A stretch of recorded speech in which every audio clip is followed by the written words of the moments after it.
let's talk about OD&D combat so you can better understand how it's working in my game.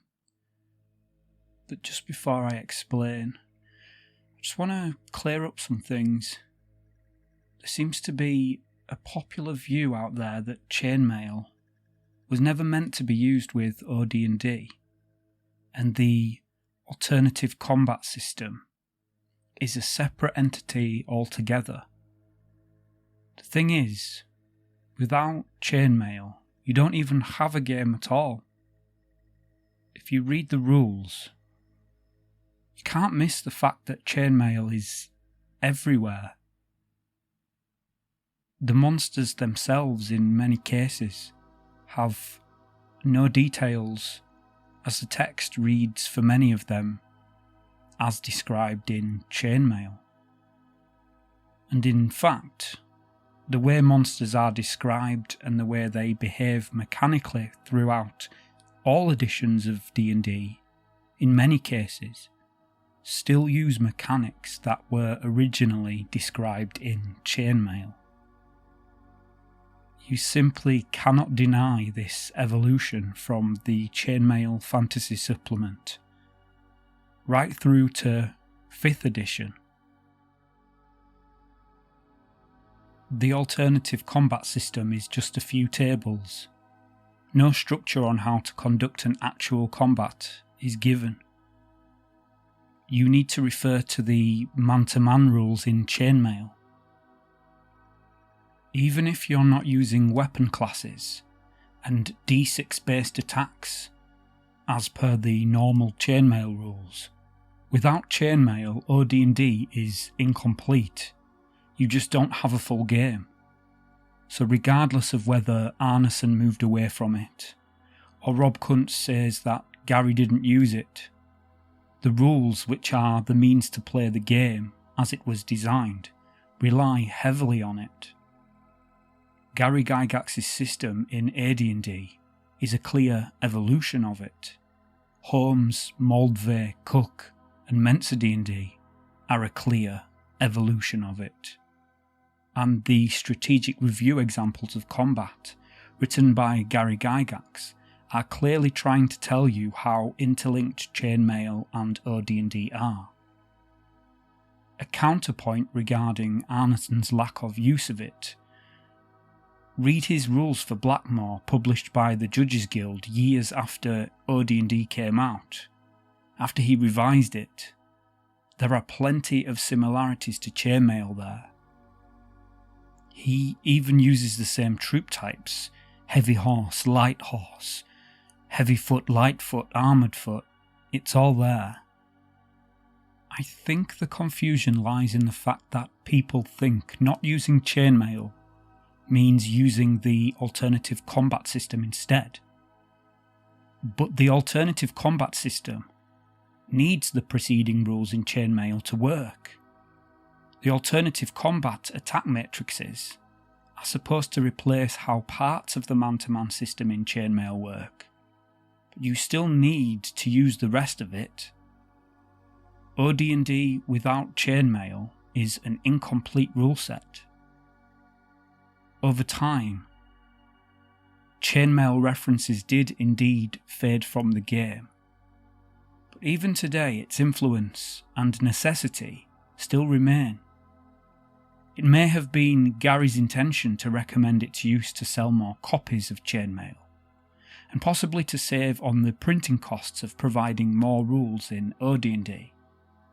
But the fact is, you cannot play OD&D as presented in the 3 brown books without a copy of Chainmail. Gary Gygax clearly intended its use. But above all this, personally, I think if OD&D is played the way it was codified, it's an incredibly fun game. And without a copy of Chainmail at hand to play OD&D, good luck. So before we jump back into some more of the first dungeon expedition, I just wanted to take a few minutes to talk about how the alternative combat sequence works in OD&D. Because the 3 brown books are quite vague on how combat should be implemented, because combat is obviously evolved from Chainmail, but it's not as simple as that, because Chainmail contains 2 distinct combat systems. The first one is the 20-to-1 ratio combat system, which is for large-scale battles involving armies where each figure represents 20 men or each figure represents 10 men. The ratio is variable. And then there's the man-to-man combat system, which is for handling small skirmishes involving less troops and castle sieges. And it's sort of presumed that these conflicts will take place outdoors or during the siege of a castle. And what OD&D does is it says we recommend using Chainmail, and the first book provides some attack matrices which replaces part of the man-to-man combat system. So things like weapon classes and speed is all subsumed into these matrices. So bringing this all together, what the challenge is that firstly, in the man-to-man combat system, it says all preceding rules in Chainmail apply. So it sort of implies you use the same turn sequence, but you've got to decide which rules are applicable just to large-scale combat involving units where each figure is 10 or 20 men, and which rules are relevant to smaller-scale combat where each figure represents 1 man. So I've spent quite a lot of time throughout my experience with OD&D trying to kind of put the pieces of the jigsaw together. So as far as the correct way, if there is such a thing, to conduct combat in OD&D, this is the approach that I think should be taken. So putting surprise to one side for now, and just looking at the basic turn sequence, the first thing that is handled is initiative. And the way that works is both opponents roll a die, 1d6 for each side. If it's single combat, i.e. just one figure versus one figure, then dexterity adjustments would apply to the initiative rolls. The side with the higher initiative has the choice of either electing to move first or last. If they move last, that's called a counter move, as per the advice in Chainmail. In the movement phase, the side that has the first move would move its figures, or magical devices can be used, or spellcasters can begin to cast their spells. The side that has the last move now moves its figures, and again, instead of moving, they can use magical devices, or spellcasters can begin to cast their spells. Then we move on to the missile fire phase. And the missile fire phase is where the spells also take effect. And then following this, melees are resolved. And then we go back to step 1, initiative, for the next round of combat, and we keep repeating the steps throughout the remainder of the combat. So one thing you'll notice that is very different from editions that came after this, Basic, Expert, BECMI or BECMI, however you want to say it, The way they work is one side who has initiative would go through movement, missiles, magic, melees, and then the next side would go through all of those phases. But in OD&D, it doesn't work like that. Movement happens for one side and then the other side. And the side that wins initiative could decide that they don't want to move straight away, which means that the side that lost initiative would move first. And then in missile fire, again, both sides go, and then melee, both sides go, and then we roll initiative again and repeat the process. So if we look at each of these phases in detail, in terms of the movement phase, there are a few extra bits and pieces that we need to know in order to complete this phase effectively. First is the charge move. So the charge move is permitted only when melee contact is expected during some portion of the turn. When a figure moves a charge move, it must move at normal speed on the following turn, and that is per the charge rules directly from Chainmail, which common sense would say would apply to man-to-man combat also. The way that movement in melee works, there's no opportunity attacks, but all figures are presumed to control the space 1 inch or 10 feet or 10 yards on either side of themselves, and enemy figures cannot move into or through this space. There's also split move and fire. Elves armed with bows on foot or mounted figures armed with bows are permitted to perform this type of movement. To accomplish a split move and fire, the figures move up to 1/2 of their normal movement, immediately conduct a missile fire procedure, and continue to move out the balance of their normal movement, but to not exceed 1/2 of their normal movement rate. The split moving figures may be fired upon by opponent missile troops during their firing pause. This is known as pass-through fire. In the missile fire phase, ranges for each weapon are divided into thirds for simplicity.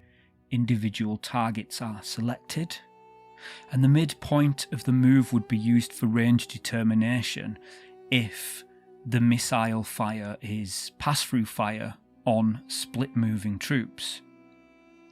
Another important thing to note is that missiles cannot be fired into melee.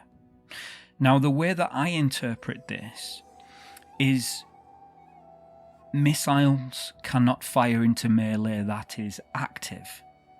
So figures could move into melee range during the movement phase, and in the missile fire phase, the missile firing figures would still be able to make a shot as long as melee has not started. And the reason that I interpret it like this is because we're not acting out every single attack, every single swing of a sword. It's just that every so often there will be an opening where a chance to attack will be rolled on the dice. So you can imagine that during melee there will be a lot of movement, circling and adjusting, manoeuvring. So if you're trying to fire an arrow into this melee, you are quite likely to hit a friendly troop, and it will be much harder to make an accurate shot. In regards to the melee phase, the way this generally works is that when two figures are within melee range, which in OD&D will be 1 inch or 10 feet, in the man-to-man chainmail system it's actually 30 feet. When this distance is reached, one or several blows will be struck. The order of striking depends upon several factors. The figure striking the first blow receives a return blow only if they fail to kill their opponent. In the first round, the first blow is struck by the attacker. So this is the person that moved into melee range to make the attack. The first blow will always be struck by the attacker unless the defender is fighting from above. On the second round and thereafter, the first blow is struck by the side which struck the first blow previously, unless, again, the opponent is fighting from above. Figures attacked from the rear cannot return a blow against the rear attacker on the first round of melee, and automatically receive second blow position against the rear attacker on the second round of melee. For any figure attacking from the rear in melee, they add 2 to the die roll of the attacker and give the defender no counterattack. The attacker also negates any consideration for the defender's shield and any consideration for dexterity. All flank attacks negate any defender armor class addition for shield, and figures attacked from the left flank automatically receive second blow position against the flanking attacker on the first round of melee. So that's another exception. So in melee, the first round, first blow is struck by the attacker unless they are flanked from the left. There's also parry rules as well. The defender may parry a blow by subtracting 2 from the attacker's roll, but they have no counter blow. For any defender with more than one attack, the defender has the option to forego one of the attacks to parry a blow by subtracting 2 from the attacker's roll. If the attacker still gets the required score to hit, then the attacker breaks the defender's weapon. The OD&D rules are presented in quite a vague way, so some people would rather not try and strip Chainmail and dissect it and interpret it in order to figure out how to conduct combat in OD&D.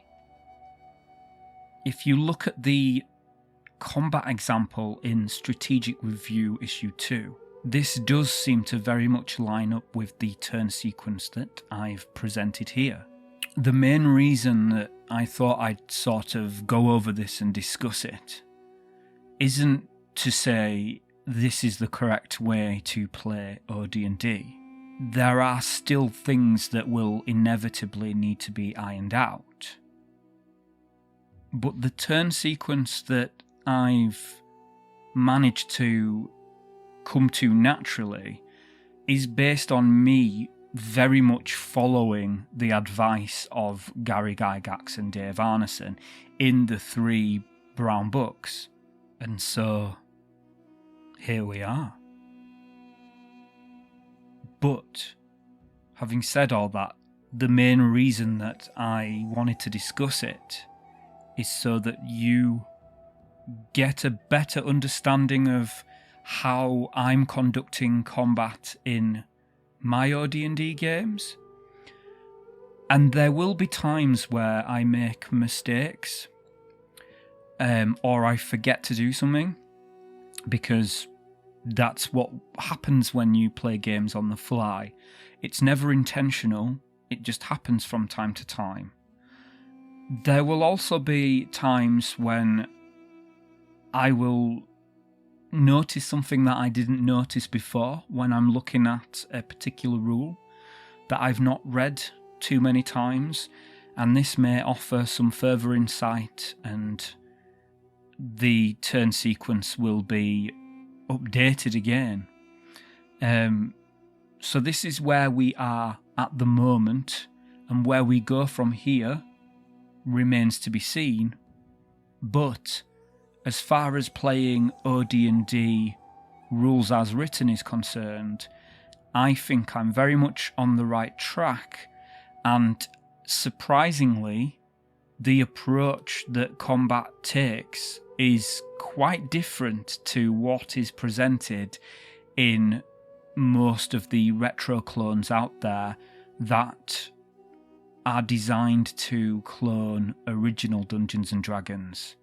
So I'm very much enjoying kind of getting to the bottom of what the original intention was, and whether that, if applied, would be more fun. I'm having a lot of fun so far, so I suspect that is the case. The party goes south. Through a door. After Thraina opens it, she will wedge it open with an iron spike, which does not slip. The party move back into the strength gas chamber.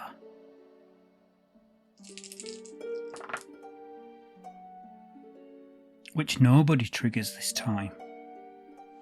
They take the door on the northwest side of the north wall, which opens easily and is successfully spiked. No wandering monsters. The party moves southwest through a passage for 30 feet. The effects of the strength gas from the first time in the trapped gas room wear off at this point. The passage turns northwest for 30 feet. The passage opens up into 20-foot wide passages leading north and west. The party move north, and after 60 feet the passage dead ends. They turn back and take the west passage instead. 30 feet and it turns southeast. The party move 30 feet down the passage until they come to a door. They open the door without difficulty. Beyond is a 10-foot by 10-foot room with a door on the opposite wall and the southwest wall.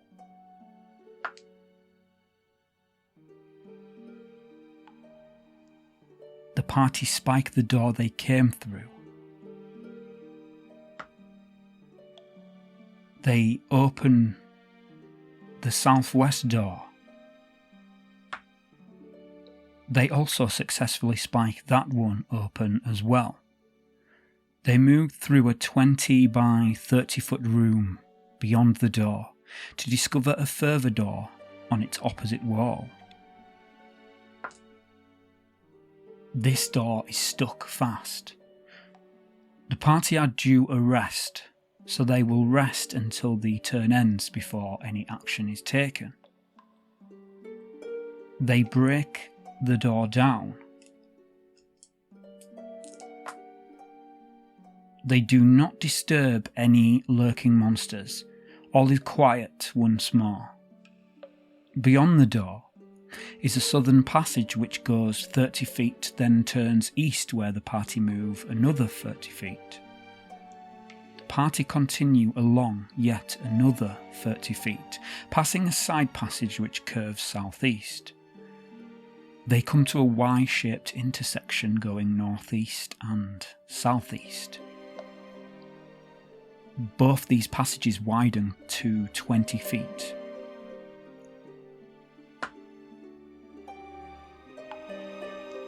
Wandering monsters are indicated.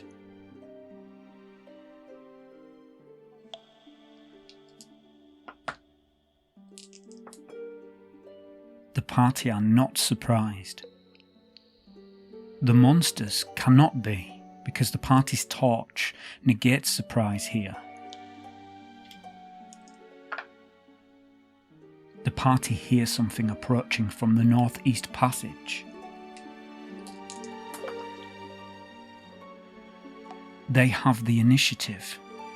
The party will flee 90 feet southeast, and with an additional 60-foot distance at the start of the encounter, this puts enough distance between the party and whatever pursues them, so they are away free. However, something else disturbed by their noise approaches ahead. The party are not surprised.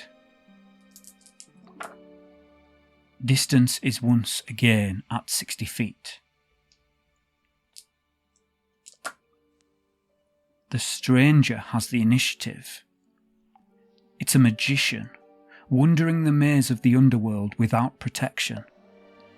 She begins to cast a sleep spell. 3 of the party will try to open the door on the east wall.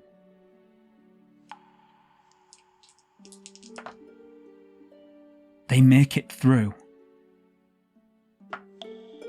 They are not followed. The party start to rest for the final quarter of the turn, which will take them to the last quarter of the next turn. After they finish their rest, the party open the door on the left wall. It opens freely into a 20-foot by 40-foot room. The party discover another door in the centre of the southwest wall. Lyria presses an ear to listen. She hears nothing. Thraina steps forward to open it. Beyond the door is a passage leading southeast. The party follow it for 90 feet, where Lyria listens at another door on the southwest wall, but can discern nothing through the heavy door.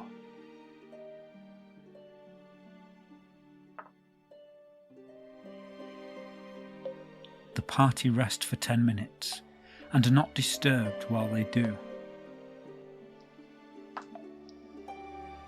Thraina pulls the door open to discover a parallel passage leading northwest. They follow it for 30 feet, then it turns sharply southwest, and they follow it for about 5 minutes, which seems a lifetime in this dark, featureless passage.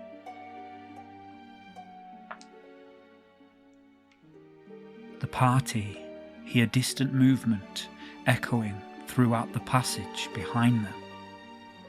The adventurers pick up the pace and quickly flee through a 20-foot by 20-foot chamber ahead of them, and then turn into a southwestern passage.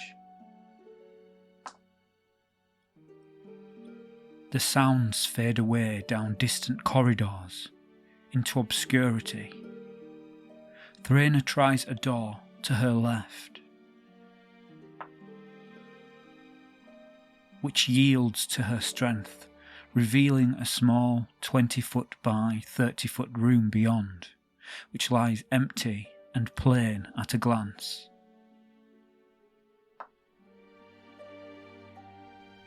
Thraina places a spike to hold it open if they need to come back this way with ease, and then she turns her attention to another door on the opposite side of the outer passage, which also yields freely into a 20-foot by 20-foot room. Another spike is placed to hold the door fast, and a quick scout of the room reveals nothing obvious of interest, so it is abandoned swiftly. As the noise of the previous pursuit died away, the party take advantage and retrace their steps back through their present corridor and into the chamber northwest of them. They are safe from wandering monsters for now. They find a very narrow 5-foot wide passage leading southwest from the southwestern corner of the room, but after 30 feet it dead ends, proving to be nothing but a waste of time, which in itself is a danger in the dungeons below the castle of the quest. They return to the chamber and take yet another very narrow passage running from the northeast corner of the chamber, which leads just 10 feet and comes to a set of stone stairs descending into the abyss. But the party are wise not to disturb even a mote of dust on those steps, as they know at least that the deeper they descend, the more treacherous the adventure will become. So the party return northeast to the chamber, southeast through the corridor, past the 2 spiked doors, and turn swiftly northeast 10 feet beyond these doors, into a huge chamber, which, as they approach, they begin to hear the sounds of running water.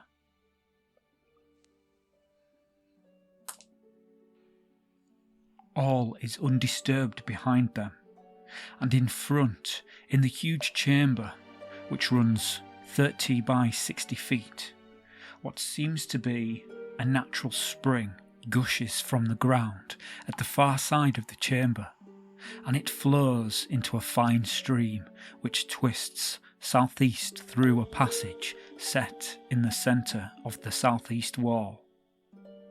8 particularly large and fat toads are scattered around the spring, or sat on strange water plants in the midst of it. The party are not surprised, and of course, due to the penetrating torchlight, the party cannot gain surprise on the toads. These toads are 40 feet away.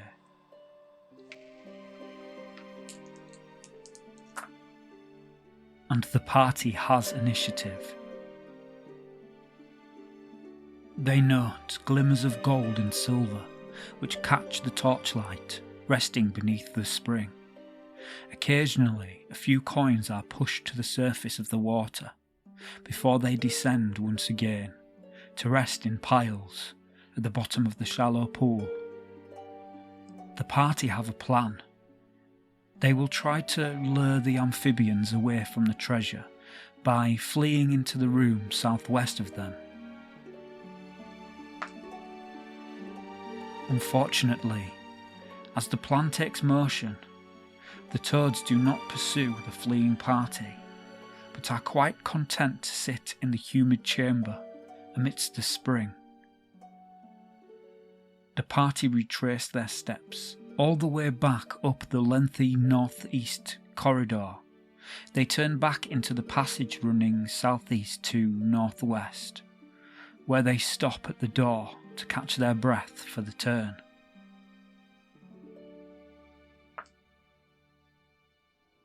All is silent at present. 3 members of the group pull open the door.